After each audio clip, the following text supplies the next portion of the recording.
Bonjour, notre chronique vidéo hebdomadaire est consacrée au chiracien François Baroin qui vole au secours de Nicolas Sarkozy.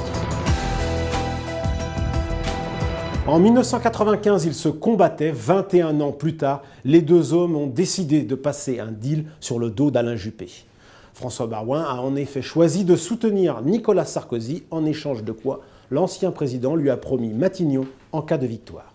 Le patron des Républicains réussit incontestablement un joli coup. Le maire de Troyes bénéficie d'une bonne image et l'éternel jeune homme de la droite française incarne à la fois la modération et apporte un zeste de nouveauté qui manque tant au camp sarkozyste. Enfin et surtout, le fils préféré de Chirac est déterminé à faire chuter celui que l'ancien président qualifia naguère de meilleur d'entre nous.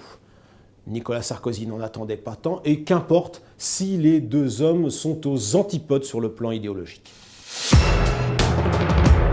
Le ticket est séduisant. Le renfort de François Baroin est une bonne affaire pour Nicolas Sarkozy. L'ex-président prouve que sa capacité de séduction est intacte parmi les modérés de la droite. Surtout, le ralliement de François Baroin devrait libérer en quelque sorte d'autres chiraciens, tels Christian Jacob, le président du groupe Les Républicains à l'Assemblée nationale.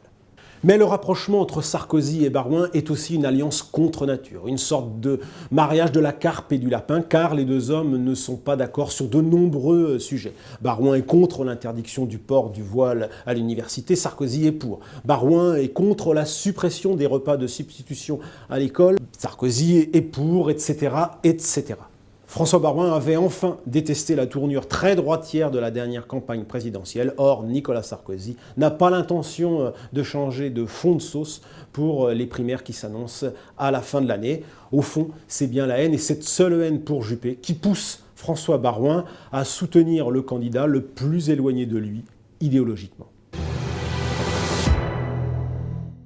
En plaçant François Baroin au premier rang de ses soutiens en quasi-Premier ministre, Nicolas Sarkozy donne mine de rien un sacré coup de barre au centre droit. Le maire de Troyes est en effet l'image même de la modération. Il est par exemple opposé à la baisse des dépenses publiques et aux programmes ultra-libéraux défendus actuellement par tous les candidats à la primaire.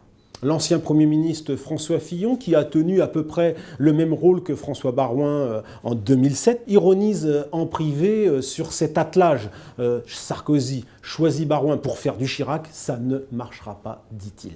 Quant au chiracien Alain Juppé, visé par les multiples attaques de François Baroin, il a choisi de rester zen et de ne pas monter pour l'instant sur le ring. Il a même demandé à ses lieutenants de se relayer dans les médias pour dire tout le bien qu'ils pensent de François Baroin, allant même jusqu'à le couvrir d'éloges. Il n'empêche, cette orientation très chiracienne de la campagne de Nicolas Sarkozy risque surtout de poser un problème à l'autre allié du président des Républicains, Laurent Wauquiez.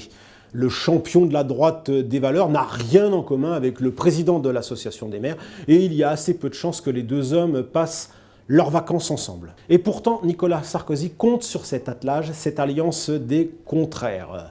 Mais voilà, à force de vouloir faire le grand écart, il risque de mécontenter son aile droite sans pour autant gagner sur son aile gauche. Au final, entre un François Baroin, animé surtout par cette rancune à l'égard d'Alain Juppé, et un Nicolas Sarkozy dont le moteur est l'esprit de revanche, ce ticket apparaît davantage porté par la tactique politique que par un vrai projet pour la France.